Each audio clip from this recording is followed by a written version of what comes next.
morning, everybody. This is Recruiting EQ episode number 31. I'm still incredulous about how many episodes it is. It's crazy that we're at episode 31. Starting your own agency and also addendum is the hard thing, the right thing to do.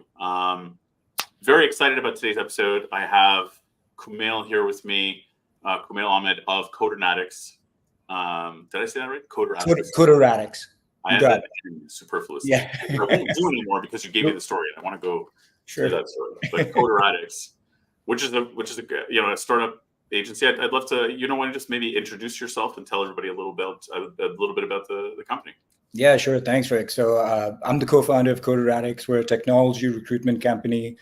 We provide staffing services across Canada and the US. We do permanent work in the US, but we do contract and perm in Canada. And the vision of the company has been to provide a top-of-the-line staffing service that not only looks different, but feels different for our customers and our clients. Yeah. Amazing. And this, of course, is how the genesis of this episode was. You and I were just having a chat about what it is. So many people, I feel, have gone off on their own since COVID, right? And a lot of them have not really made the cut, or it wasn't what they thought it was going to be. So I feel like it's a conversation I get in with a lot of people. And again, it was just a super fascinating conversation. So I'm glad we're here to chat for anyone.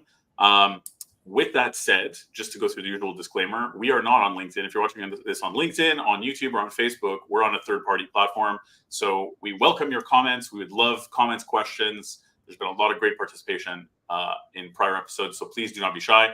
But we will not be naming you. Sometimes we do not even see your name. And if your comment is long, it will get cut off. So apologies for that, but we will address them whenever there's a lull in the conversation. Disclaimer over. Now we can get into the real goals. Yeah. Kumail, it's September 11th today, which I just do these things on Wednesdays, so it fell on September 11th. It's not like I chose this, but somber day for sure for all of our American counterparts. Where were you on September 11th? Do you remember what was happening for yourself when it actually went down? Yeah, absolutely. It's crazy. 2001, I was 11 years old. And I remember being at my grandma's house, and kind of all the uncles, the aunts, everyone was over for dinner, and everyone kind of gathered up in my uncle's room. And my uncle was just like, "This is crazy. Look at what's happening." And kind of everyone ran into the room, and we saw the towers coming down. And I didn't really understand what was happening, but it was super scary, man. And I remember just kind of the shock around the room and being young and trying to understand what this even means. And that's where I was. And I feel like it's one of those days you never forget. I think anytime that an emotion is tied to a memory, it's you're gonna remember where you were when something like that happened. Yeah, it's interesting that it's one of these big cultural touchstones, which we don't have as many of because everyone's off in their own little bubble, right? On their whatever the social media deems you're interested in, shows you, right? But this is something that everybody who was around, I think, remembers the shock. Can we rewind to that you were 11, because that just makes you a lot younger. To share my own story briefly, I was already at my own apartment. I was, asleep in the other room because I worked nights. I was a radio traffic guy at night, traffic and weather person. And I was asleep in the morning, and my roommates, because I had roommates, but I was asleep with my girlfriend in our room, knocks on the door. And I'm like, "What the hell are you knocking on my door? I work nights. Why are you knocking on my door?" And she's like, "You have to come out here." Saw the first plane had crashed in, and she was watching like Good Morning America. So it was like, Bryant Gumbel and whatever, you know what I mean? Like, it didn't seem like it was going to be hard hitting. Sure enough, watched the second plane go through. I thought it was a joke until then. I mean, I thought it was sort of prank, right? You just can't compute these things. Yeah. Did you have to, you were working in radio at the time, was that something you had to kind of go over when you had your next set, something you spoke about live? Oh, yeah. I mean, I was the traffic weather guy, but I was also the assistant producer of the station. So like that took over the whole. Yeah. It was a news station only, right? So yeah, it took over the whole rest of the year. Yeah. For sure. Yeah, we're sending our best wishes to our counterparts, sending our best wishes to all of them. And yeah. Absolutely. And to anyone who lost anyone on September 11th, obviously our thoughts are with you. And yeah, we won't get into the debates or anything like that. This isn't a political show, but it's a hell of a time in the U.S. Yeah, that's hell of a time. All we know is that Tay has chosen a winner. That's all. thing I'm gonna say is that I'm not a Tay Swiftie, so I didn't know that was her street name, Tay Tay, but that's good to know. oh yeah, that's what the Swifties call her. That's Or- awesome. yeah, so there you go. So now we can get back to the topic at hand of recruitment. So, Kumail, I mean, you like I say, you've started your own thing. Yeah. Obviously, you were in staffing beforehand. You were doing very well. Can you give us maybe a little bit of like what prompted you to say, you know what, I'm doing well in an agency. Yeah. Get this. I want to go off and do my own thing. As hard as that is, like, what was that decision making process like for you? Yeah. So, I guess like just for context, so I've been in technology recruitment for the last 9 years. I spent 7.5 years at the same place. So I started off as a recruiter, did that for 8 months, became an account executive for 5.5 years. And then the last 15 to 18 months that I was there, I was the managing director of the Toronto Financial Services team. So, had a great career at SI Systems, some amazing relationships. I'm so close to a lot of folks over there. And life was really good, man. And I think like making the decision to leave was definitely one of the hardest decisions I've ever made in my life, right? The decision to make that, it felt like a perfect storm of a lot of different things coming together. Really? For starters, I had started the job when I was 25, and then suddenly I was 33, and I was just like, wow, like I've, haven't really experienced a lot else other than this for a very long period of time. Fair, I was also at that time I was about to get married in 10 months, and I was like, okay, cool, getting married in 10 months. Me and my partner Alexandria starting to think about starting a family maybe a year after that. And so I was like, I've got this 2 to 3 year window to kind of see what else is out there, right? And I think it was something that had kind of been it had been playing on my mind. It was something that I thought about, and eventually it just became like I just felt like it was time to leave the nest. I started there so young. I was 33, and I just felt like I wanted to step out into the world and see what I was made of, and Right. that was really kind of like the catalyst to start up Coderatics. And I've had the luxury and the pleasure of partnering with one of my best friends. He's not just my business partner; he's my best friend. His name's Haris Mahmood. We lived together during university, moved to downtown together, 6 years, never had a fight. So we've always had a natural chemistry. He was the officiant at my wedding. I was Oh, the wow. best man at his wedding, and so A TV show. our lives are deeply intertwined, man. And so and he's had a phenomenal career in recruitment as well, where he was at Aerotech, Rogers. He was a senior TA manager at KPMG. Most recently, for the last 2 years at AWS. So he had this awesome kind of corporate background. I had that agency background. We said, hey, man, like, let's put this thing together. We were on similar timelines. I got married in May. He got married in June. Really? Really, and so it just made sense. And, looking back, it's still one of the toughest decisions, but no regrets, man. We're here. We're living it and breathing it, so it's exciting, man. Super exciting. Well, that's awesome. I think that part of, I'm sure you tell me how you feel about this, but part of making it a little less scary must be going into business with your best friend. So you're not alone, like you have a partner in crime to sort of, metaphorically, to sort of do this with. I'm sure that's a big push to feel less, risky about it. 100%. Like if you were to ask me, like, what are the top 3 things you should consider when starting up your own agency or business, I would say partnership is one of them, man. It's a beautiful thing. Like, you get to share the victories. You get to kind of take the losses. You get to balance each other out, right? Like professionally and like mentally as well, right? Like it's like someone could be having a hot test, someone's is a little bit more cold. Everyone's wins are our wins, and then on the mental side, if something happens that kind of sucks, it's just, hey, chin up and let's keep moving. Like, so there's this kind of, and I think we've found that also, this natural flow where I find like, if he's a little bit stressed, I'm a little bit more chill. If I'm a little bit more chill, he's a bit more stressed. And, it's this balance. And finding a partner that, where the values line up is super important, man, because I think like, partnership, you need to challenge one another. You need to have diverse ideas. It's fine to argue. It's fine to kind of go back and forth on things, but it's not meant to be hard all the time. If it's hard all the time, that's probably not the right partner, right? So as long as the values are lined up, like, I think like partnership is a beautiful thing. And that's something I'd recommend to anyone who does start up their own agency, just because there's some lonely days and lonely nights and lonely weeks, and Sure. it's great to have someone along for the ride. Yeah. No, And that's someone who great. knows exactly what you're going through and what's happening.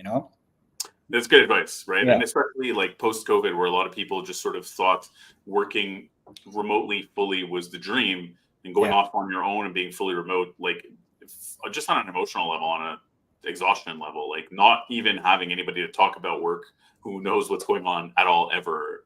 It's got to be draining, to just be fully on your Yeah. own.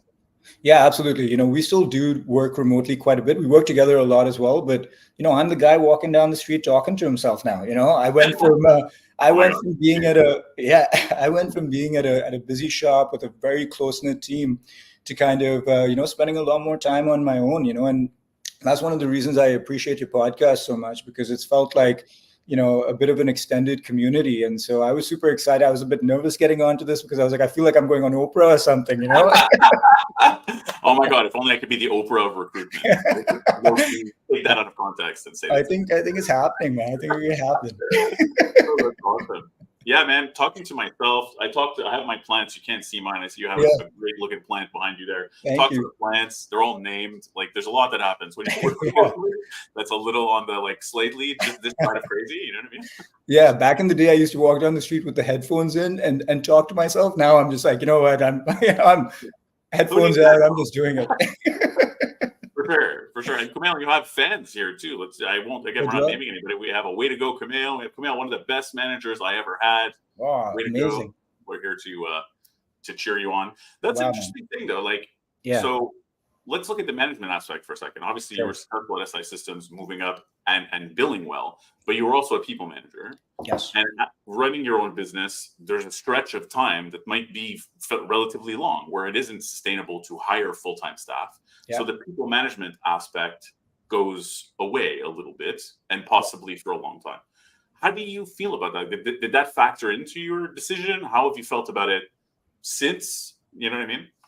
Yeah, it's interesting, Rick. Like, I feel like, I once heard this thing. I don't really know if it's true or not, but it said like they're people are either like you're like the talent, the manager, or the entrepreneur. Like they categorized people in these three buckets, right? And I know that I don't know how reliable these things are, but I actually always found myself most comfortable in my skin as a manager. To be honest, it's something that I've always found myself having some sort of a natural proclivity to. Like part of that was I played a lot of team sports, played a lot of basketball, always with the team. And then when I was in the restaurant industry, because I had a background in the restaurant industry through university, when I graduated, I was a sous chef for a year, running nights at Earl's, 500-seater restaurant, 25 line cooks, filled with testosterone environment. Like, it was a crazy, crazy place. And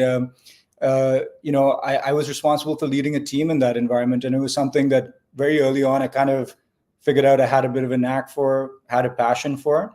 And so, again, like, I was an individual contributor in my last role as an account executive for a long time. Yeah. And I had been approached about management a couple of times, but honestly, I was having a good time. I think I think when you're an account executive and life's good and you're billing well, there are not a lot of jobs that, give you that flexibility and the ability to make that much money. And so I really enjoyed being the individual contributor as well. But then eventually a point came where it was kind of like, it was a little bit tougher to get out of bed in the morning. It felt like a lot of the same stuff. And then I found that what did get me energized was when someone came and asked me a question and I was able to help them in some way, right? And taking on that role, man, that the managing director role, that was one of the best experiences of my life. I had so much fun, loved my team, still love my team. I have great relationships with all of them. Really enjoyed the people management role. Now, don't get me wrong, it's a tough gig, man. Like, it's like anytime you're leading people, it's tough, and especially if you care, it definitely does take a lot out of you. And making the decision to make that switch to going back to kind of, being sort of, in a sense, an individual contributor until we can get to a point where we scale up and hire people, that didn't feel like it that wasn't the tough decision for me. Really? Yeah, and I think part of it, and the reason it wasn't tough, was that I felt that my values had changed, Hmm. in a sense, from where they were, and this particular new value that was calling me had a stronger call than being on the people leadership side. I also believe, like, in order to be a good people leader, you have to have something to give, right? And Yeah, that's a so, very good, very well said. yeah, you have to have something to give, and that's what I always found. Like, even as a sous chef, I worked on becoming the best line cook, and then I became a leader, and I was able to give back. And similarly, I worked on becoming the best account executive, and then I was able to kind of get into a position where I was able to give back, right? For me, the big thing was that, I had, I came here in 2009 as an international student. I'd never been to a first world country in my life. It was, everything was about creating safety and security, right? Like, it was like, Right. how do I, is my visa going to expire? Am I going to get an extension on my study permit, my work permit? Life was all about creating as much security and certainty as possible, right? And, I did a really good job of that. I spent 13 years building a life filled with security and certainty, and it's been incredible, right? And I felt like it was time to break the rules a little bit. I felt like it was my time to be naughty. Like, Yeah. I remember when I ended up leaving, I was walking down the street. I was like, I think I just did something I'm not supposed to do. But the call to, taking a risk and overcoming your fears, just kind of going after things that make you fearful. Like, how do you become more courageous if that's a value to you? You Yeah, yeah. go out, you put yourself in positions where you force yourself to be more courageous. And I felt, again, like I had gone as far as, not as I could have gone, but as far as I needed to go in that. Yeah. And I was just ready for that change, man. And that's the long-winded answer, but that's the context. No, no, that actually, you raised a lot of really interesting points, and we did an episode on a similar topic from the point of view of Julie and Jenny, who are the owners of Raymond George, Yeah, right, a little while back. And both were saying that the decision to move out on your own really is should be fueled by personal decisions about who you are and where you're at in your life, and being in touch with that isn't always something I feel like we even allow ourselves to do in recruitment, because we're so busy and we're so focused on the next placement, the next billing. Oh my God, this was a fall off. Now we got to replace the person, and there's so much going on yeah, that it isn't necessarily a culture of being like, how do I feel in my life? Like these larger questions about like who you are and where you're at. But, yeah, but what you're describing is that looking for something that an opportunity to be more courageous and go out on your own. I mean, that's chasing your own personal growth, yeah, more than just financial growth or titles, or a lot of people talk about growth or opportunity, but yeah, they're really talking about more money, better title. But this was a choice to take more risk and maybe make less money, but do yeah. something hard that would force you to grow as a person, if I'm hearing you correctly. Yeah, 100%, man. And freedom means different things to different people, right? Like, it could Yeah. mean having pina coladas on a beach and hanging out, which is fantastic. I could use that, but Sounds like uh, a good idea. Sorry to interrupt you. That sounds good yeah, right now. Please go on.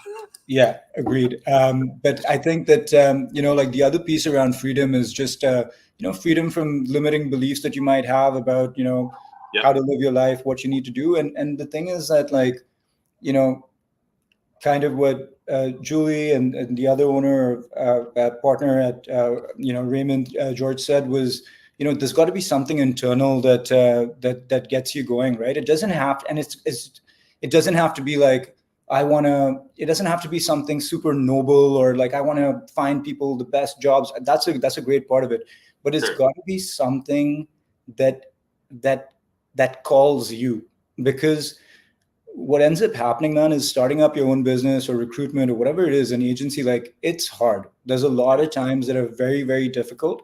And we're built on this culture of, like, it's all about, you got to push through, you got to push through, you got to push through. But there are going to be times where you don't have enough, or not enough, you just don't have any more push in you. And what Yes. you're going to need in those times is something that pulls you, right? And so that's got to be the anchor to why you're doing what you're doing. Because and you can use that in different ways with little things as well. Like, for example, like, if I think about cold calling, so we're doing a lot of cold calls. I told you a little bit about that. Yeah. We can get into that a little bit.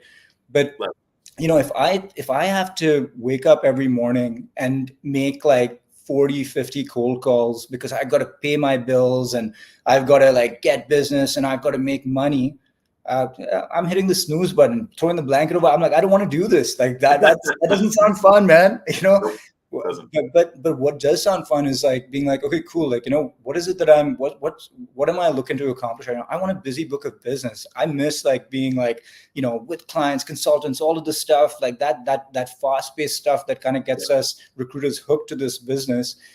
That's what I'm looking for. And then I'm like, I'd love to become good at cold calling if I'm doing it. So it becomes these things around like, chasing excellence or mastery or whatever that is in a certain space. And it's just got to be something that calls you, and it doesn't have to look like this. It doesn't have to be the same thing for everyone else. For some people, it might just be a financial freedom and money, and that's okay.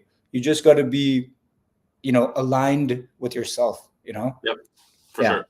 And I think that's very well put, because it is different for everybody. But you mentioned also like getting to be a managing director and needing something to give back. yeah, I want to clarify this because I think this is the case. But not only as a managing director are you having to give back in terms of people management, but you're still a billing manager. You're still carrying a quota and selling.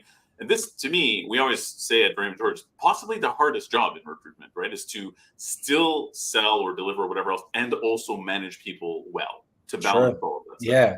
To clarify, I did have a fully managerial role. I wasn't Okay. managing a book of business at the time.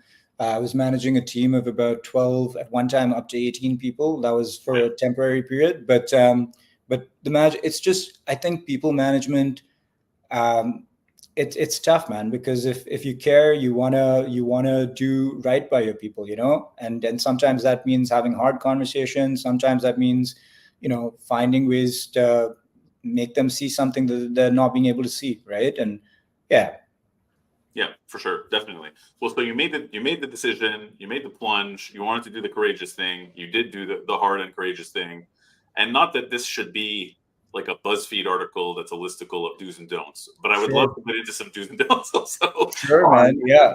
what you're And again, disclaimer for everyone, these will be different. I want to give some yeah, context. We've been in business for 14 months. We're babies. We just started walking. We're trying to piece together a couple of steps, start running, and, then take off. Right. But I think that the big do's that I would say is like, I think financial management is, top, top priority, personal and professional. And, what I mean by that is like, when you leave a job where you're getting a steady paycheck, your financial life dramatically changes, right? But sure. it doesn't change for the people around you. So your friends, your family, they're still going to the same restaurants, they're still booking, they're booking you in for things, and like you're going to the movies. And if you're like me and you have a hard time saying no to a good time, life in the city is expensive. Like I live in downtown Toronto. It's an expensive city. And if you want to have a good time and sometimes even just like maintaining your relationships, you have to be going out meeting with people, and it Yeah, can be expensive. So I think like the first thing is, you know I would say put away a year's worth of expenses if you're going to be starting. And I don't know for other businesses, but within recruitment, I would say put away a year's worth of salary, or expenses. It doesn't have to be salary, a year's worth of your expenses, and try to calculate that as best as you can. I thought I had a year. It was more like 8 months. but it's but never going to be a year though for anyone. That's the thing. That's the problem when it's sitting there. Yeah, yeah. there's always going to be a problem. But yes, Yeah, and life happens, right? Like life is happening as well. But I would say that like having a good amount of money in the bank is going to give you the peace of mind you need to have in order to do the work that you need to do, right? Like we got off to a bit of a hot start, and call it luck, or the universe rewarding us for taking the plunge. But we got off to a good start, and we were able to make a couple of deals. And just realizing that the cash flow process for permanent roles is also, it takes a bit of time. Like I've actually written a little article on it on LinkedIn. It's called cash flow equals oxygen, and so recruitment agency lesson one.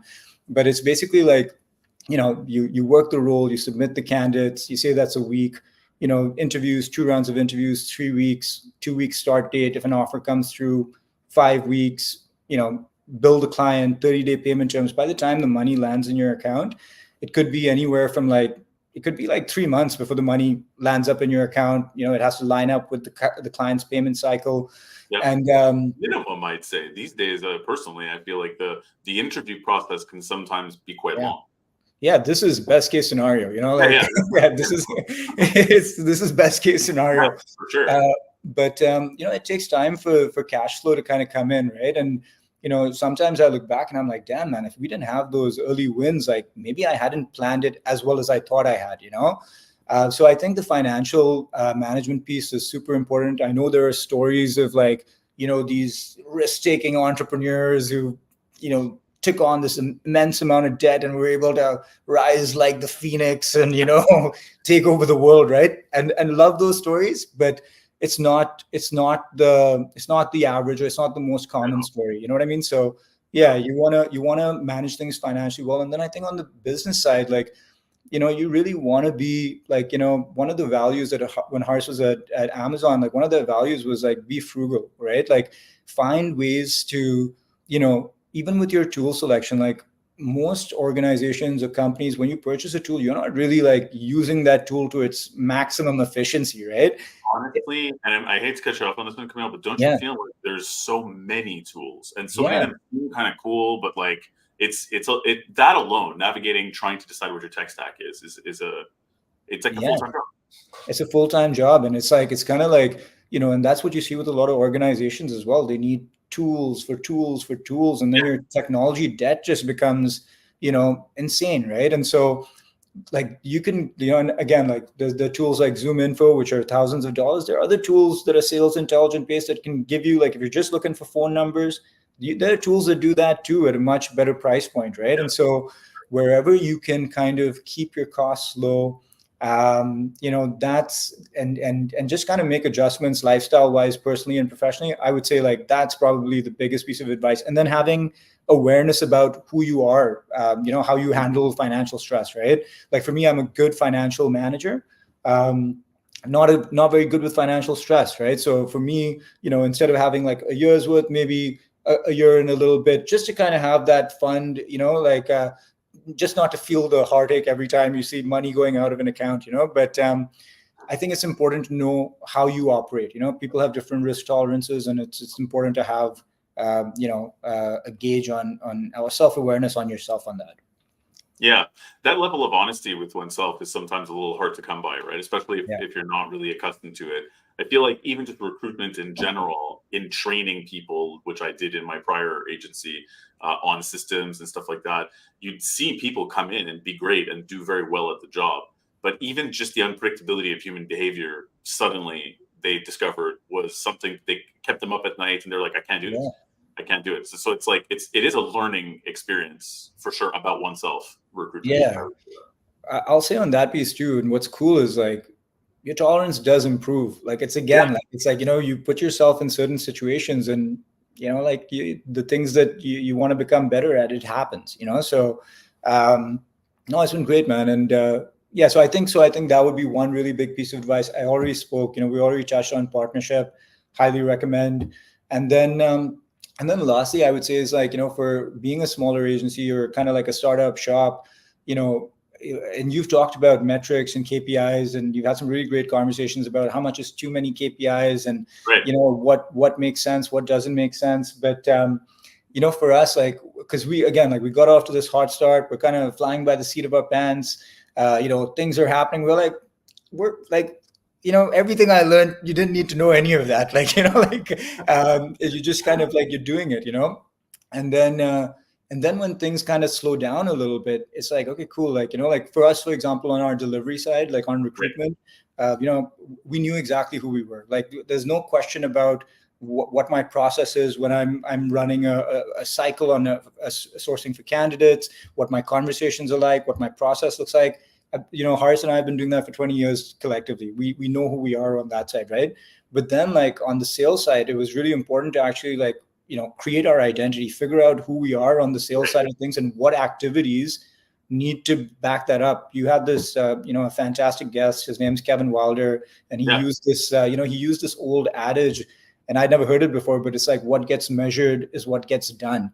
right? And I that really hit home. And I think like when we were able to be like, okay, cool, like we need to put KPIs in place, create kind of like a scorecard, review it every month, measuring progress, seeing what the results are. It elevated the game, man. It was like you're waking up and you're sitting down at your desk and you're not thinking, where do I start today? Like where Yeah, you know what you've got to do, exactly. right? So however it is that people do feel about metrics and KPIs, they're important. They're there for a reason, and as long as you can make them smart and not overdo it, it's definitely something I recommend doing sooner than later. I totally agree with you on that front, and I'm glad you brought up the KPIs thing too. Right? Running your own business. Let me know how you feel about this. Sure. Do you feel like you have more latitude to create KPIs for different reasons than you saw in the past? Like you said, there's always a reason, right? And that reason is the KPI should be working for you, not you working for it. Like you Absolutely. shouldn't be working too hard to achieve the KPIs. It should be the other way around. KPIs are actually helping you achieve these goals. So if we backwards engineer that, there are reasons to measure things so that they get done. And in some cases, so that they get automated or you're reminded about it, to keep things trudging along as they should, and have the system work for you.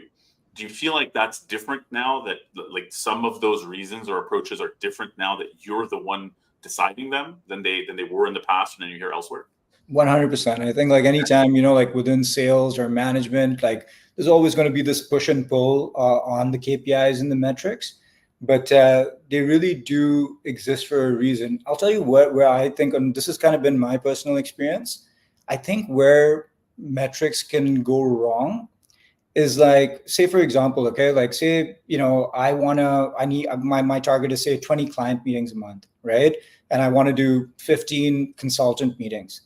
That would be a total of 35 activities, right? Like it would be a total of 35 activities. I think where metrics can go wrong is when you're calculating what a total amount needs to be. And so you have people maybe not hitting the client meeting number, but they want to get to the 35. And so now they've just done too many of these other meetings that don't really make sense, right? Yeah. I think each metric should be assessed and evaluated on its individual strength. I don't think metrics should be piled together for activities, like even like with calls. So this is something we do. We measure calls, like and we're not like, and it's not like it's me and my business partner. It's not like we're it's like you didn't make this call. This is a double dial. Like who are we going to like? Who are we gonna we're doing it for ourselves, right?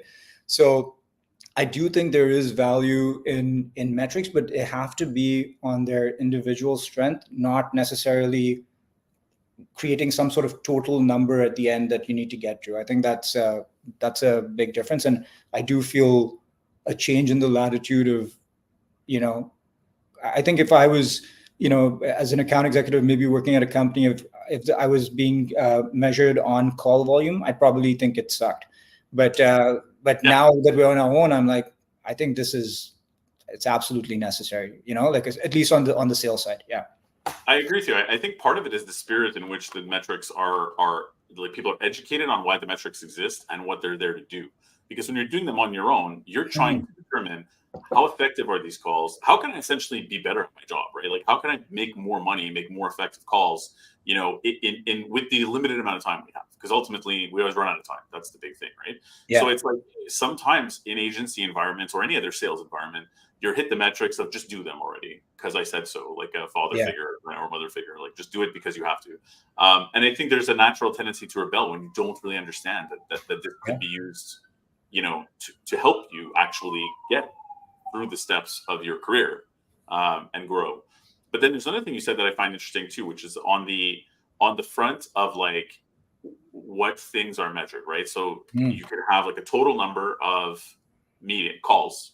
Some of them on the client side, some of them on the candidate side. A lack of balance, to your point, you're hitting that number, but what are you going to do with all these candidates if you don't have clients, right? Or vice versa. It has to be a cohesive picture of a whole cycle in order for anybody to make money. Yeah. Sorry, no, go ahead. No, go ahead. No.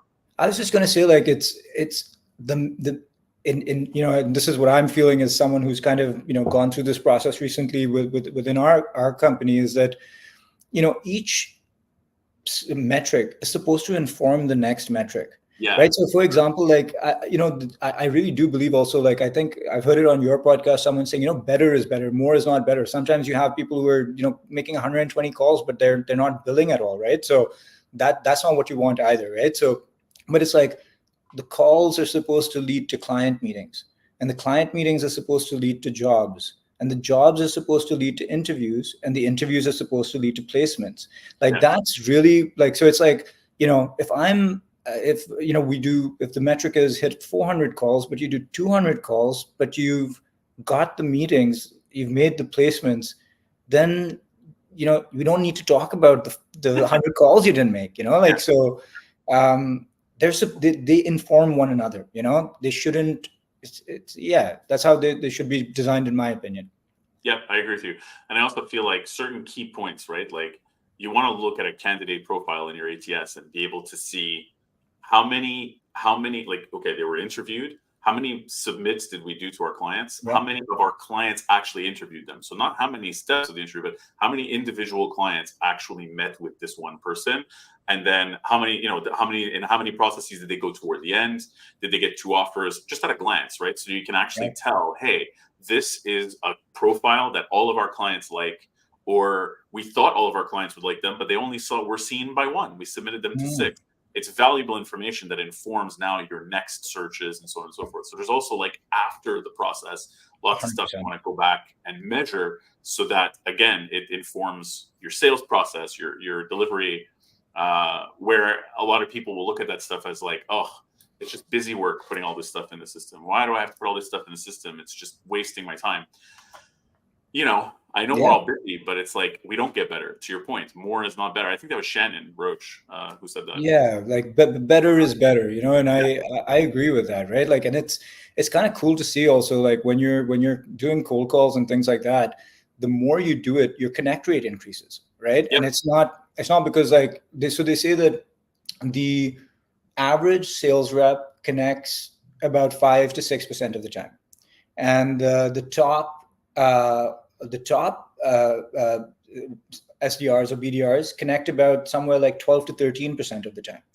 And the reason isn't because you're like, this is not even like you're booking a meeting. This is just a call. Why are more people answering one person's call than the other? And the reason is, as you keep doing it, your numbers get cleaner. You're working off of, like, you've already scrapped the people you don't need to call.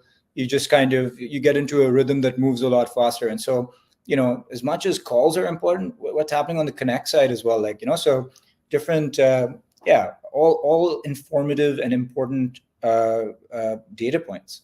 Yeah, and I feel like the like going off on your own is also an opportunity to soul search about what things are meaningful in your day, and actually ask yourself the question: what's actually helping me? What's actually meaningful? Absolutely, agreed. Let's catch up on some of our comments. You're a popular guy, Kumail. So everybody's like, Kumail, one of the best managers I've ever had. We had most savvy guy in the industry. I'll name Julie because I don't think she'll be angry. Sure. Love Kumail. Can't wait to hear what he says. Love you too, Julie. Kumail is a boss. Learned so much from this guy. Yeah. Best of luck. Cash flow is king. So we're talking about that too. And this again, it comes up a lot. It feels like a constant problem in small business, for sure. Love your thoughts and learnings. That's Jenny too, our resident big shots, Julie and Jenny. ROI on the tools you use is so critical. To realize every dollar or pound spent, ensuring you're getting the value back. All about the outcome of the activity as well. Important points. 100%. ROI on the tools you use is really tricky, to know right away. Sometimes you have to try the tool almost to learn, oh, we don't need this.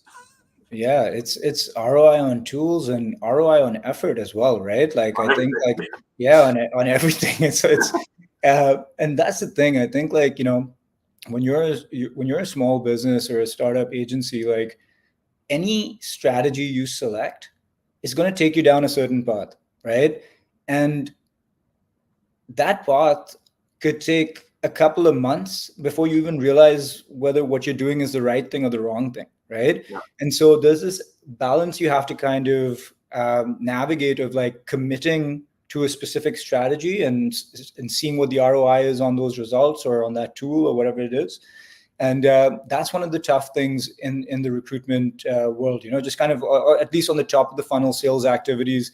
What do you do? Do you go down email marketing campaigns? Do you go down, using sequences? Do you do cold calls? What's your outreach strategy, right? And that's an interesting topic too. And, we can get into it if we have time, but yeah. Well, yeah, I mean, like any ROI, this comes into what you were saying before is what's your financial stress tolerance as a small business owner too, because you need to have a balance between actually giving something a chance for long enough to determine if there's an ROI, which you may result in, no, it was not worth it. We actually lost money on this. But if you don't give it its due, you'll never know. So it comes down to that the stress tolerance around spend versus earning. And Absolutely. time.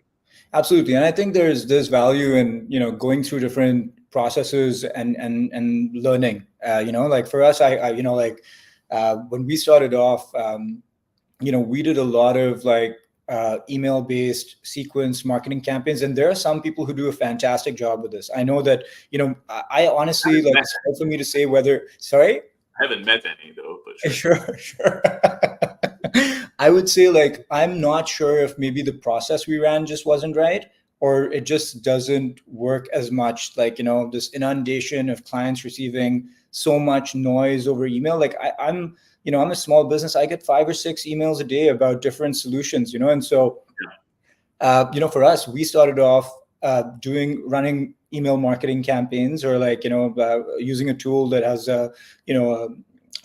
like different sequences and steps in terms of email. And it wasn't like we were just like, let's just blast this out. It was like, no, we were actually taking like time, researching the company, reading like some sort of report that they had put out, putting that in a tag, putting that in like a sentence, like in the statement, like, we read this report of yours, super interesting, or like tailoring a specific message to a specific client. And we even had like a client that got back to us, a marketing manager got back. He's like, hey, what AI tool are you using for this line? And I was like, I wrote that, like that. It was just me, like I wrote it. And but the response rate, it took like 3 or 4 months for us to be like, we're just not really getting anywhere with this. And we got 2 leads from it. One kind of didn't turn into anything. One is an ongoing thing. So it's not that nothing came from it, but like the switch of like moving on to getting back to cold calls, picking up the phone and calling people. Like, I don't know if there was like this thing that happened pre-COVID where the office anymore, so no one picks up their phones. Yeah, I remember that clearly, explicitly. People said exactly regularly. Yeah, people just stopped picking up the phone. And like, for us, like, it's something we always did. We were always kind of doing calls, and a lot of it is a cold call, it's a warmer call. So we understood early on that the phone was an important tool, and every time we did it, we would be like, this is great. Like, this is what we need to be doing more of. But then again, it was also always, to the subject line of this podcast, or this, it's the hard thing to do. It's not easy to pick up the phone and call people. And so it always felt like that thing we need to be doing, but the thing we're not doing. Yeah. And the minute we were able to kind of operationalize that and make it a daily practice, non-negotiable, this is just part of who we are, this is part of what we do.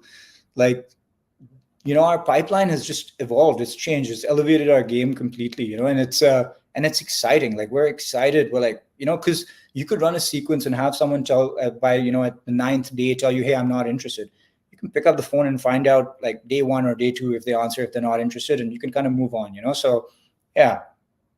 Do you feel that that's kind of a thing to an extent, that the existence of all these different tools and different formats of outreach, whether it's email or in-mails or whatever, like where there's levels where you yourself, the live human being, are removed from direct contact with another live human being?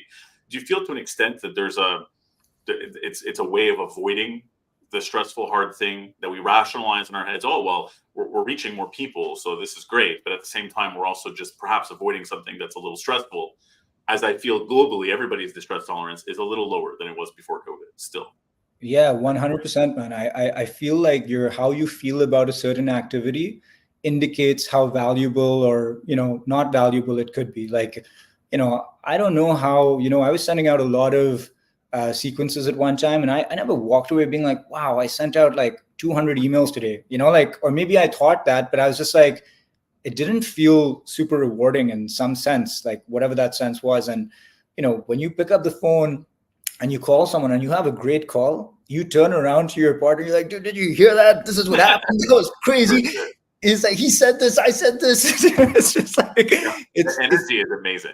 The energy is amazing, man. It feels different, and it feels like it's also like one of those things. It's like doing the thing you don't want to do. It makes you feel good at the end of it. That's just, I don't know what it is. It's like, like you might not want to get up and go to the gym, but you get up, you go do it, you feel good afterwards. It's like, I don't know why we're designed that way. I wish it was the other way around, but that's just like, by doing the hard thing, there's a reward at the end of it. And I kind of like think about cold calling and email sequences almost like online dating versus like old school dating, where it's like, it's like swipe, it's volume game, send. Sure.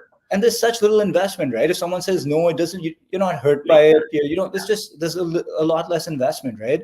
But on the cold call, it's kind of like, your palms get a little sweaty. If someone picks up, you're like, whoop, you sit up in your seat, and like you go into it. And if they if they reject you or they hang up on you, it hurts.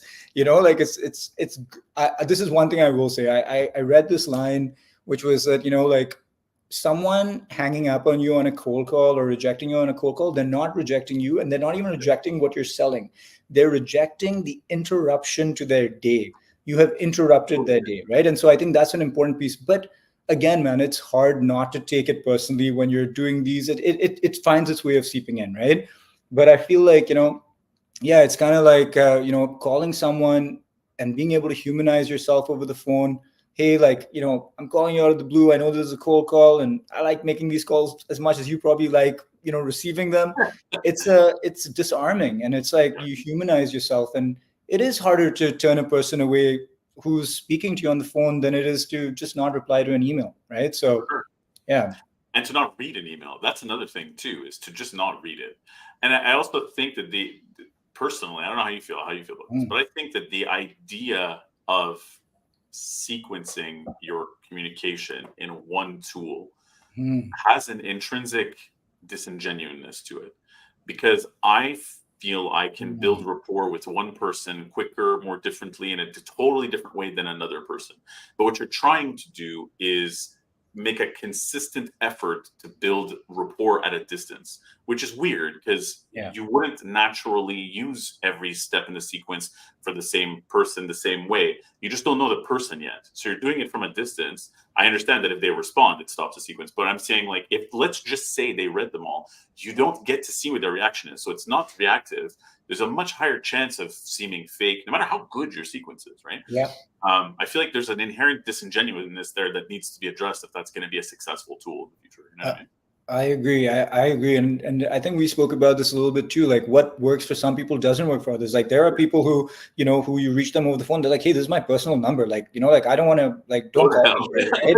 And it's like, and maybe they might be a little bit more, open to receiving a LinkedIn message or a video message or something over email. And I think that's kind of this thing that, we were talking about too earlier, where it's like everything works and nothing works, like, and but there's this cool quote that someone once said to me. It's like, the master has failed more times than the student has ever even tried, right? And so I think it's just about trying different things. We don't need 100% batting average. If we can, just kind of get a couple of those wins, and I found personally that the calling has been a game changer. And, I highly recommend to anyone who is maybe hesitant or isn't doing it, do it. And there's this great book and there's this great podcast. It's called 30 Days to President's Club. Right. I checked it out on your recommendation. It's great. Yeah, really great podcast. And they've got a book called Cold Calling Sucks, and That's Why It Works. And, this kind of also ties into this other thing we're talking about, in terms of just like, the space is becoming super competitive. It's always been competitive. Recruitment has always been competitive. And I know, a lot of places give agencies a bad name, but I would argue there are some fantastic agencies out there doing some great things. And, if you're doing that hard thing that someone else is not doing, you're going to have a better chance of standing out or being able to compete with the people who are really delivering a ton of value. And there are a lot of folks who've come on your show, and I've seen them, like, there are a lot of people I know personally who've started out their own agencies. These guys they're not messing around. They are really good at what they do. It's and when I think you have to, like, if you're not doing something to stand out right now, you're going to get washed away. That being said, like, I did have someone who I knew who started up a recruitment agency pre-COVID, single person shop, did just used email marketing campaigns and never picked up a phone. And this is pre-COVID. It's a couple of years ago. Yeah. And was able to generate $300,000 to $400,000 without ever picking up the phone, all off of email and getting things going. Maybe that was the gold rush of that time, and we're past it. Who knows? Maybe it's something that'll come back. But right now, I think someone else on your podcast. I watch your podcast quite a bit. Amazing to hear. Yeah, but it's like what's old is new, and picking up the phone and talking to someone, it's new right now. Yeah. It really is. It really is. And so this brings me to, before we cap this, how you feel about this, because you have gone off on your own. So there's an element here where it's inborn for you. But I brought it up with a couple of guests in the past, and I'm curious your thoughts on what seems to be the entire workforce, but definitely recruitment, seems to be moving more into a direction where personal branding, not just even business branding, but personal branding is where it's all going to go. I mean, it's still a little fresh on that front. I have gone in, dove right in, because again, being from the music biz and whatever else, I'm used to doing those kinds of branding exercises. So it's comfortable for me. But how do you feel about the whole, like this, what I'm doing? Everybody's talking about, like, oh, should I start a podcast? Should I, what do I need to do? Do I have to have video posts all the time? What's my brand? You know what I mean? What am I going to wear? What jokes am I going to make? Am I going to make jokes when I talk or not? Should I post jobs? Like, these things are part of it now. How do you feel about all that? Yeah, man. I think the personal brand piece, it's definitely super important. I do believe that if you're, if you're new in business and you're just kind of creating content and trying to attract clients to you, I don't know if that's a sustainable strategy long term. Yeah. But this component of personal brand, I mean, it's something, it's something we all kind of struggle with, like, in terms of how do we want to put ourselves out there. Maybe some people don't. And, I think, like, I mean, even for me, before coming on this podcast, I thought about that Oprah joke. I wanted to make it, and I was just like, and then suddenly I was like, this Oprah joke is making me feel pressure. Maybe I shouldn't do the joke. But it's like, how do you want to show up, man? Who do you want to be? How do you want to come across? And I think, like, I'm not, like, I've had a blog going in the past. I've done stuff for writing. I've written a book, actually. So I did a bunch of stuff to kind of promote that. You don't have to, you just have to make sure that when you connect with someone, they're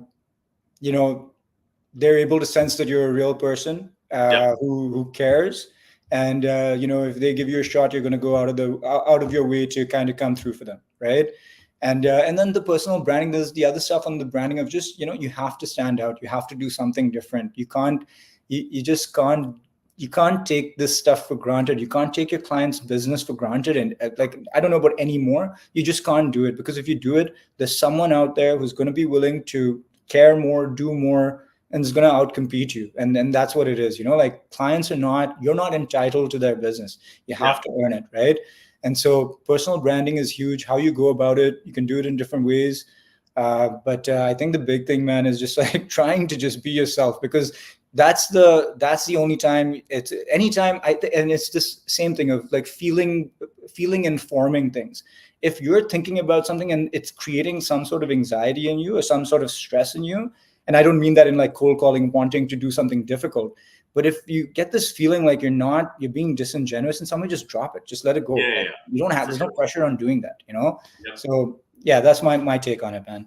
Yeah, I feel like people need to get comfortable with themselves enough to involve some level of who they are just as a person outside of work in order for this narrative to make sense. I think that, like, loyalty and partnership happens when there's a kind of a narrative of growth.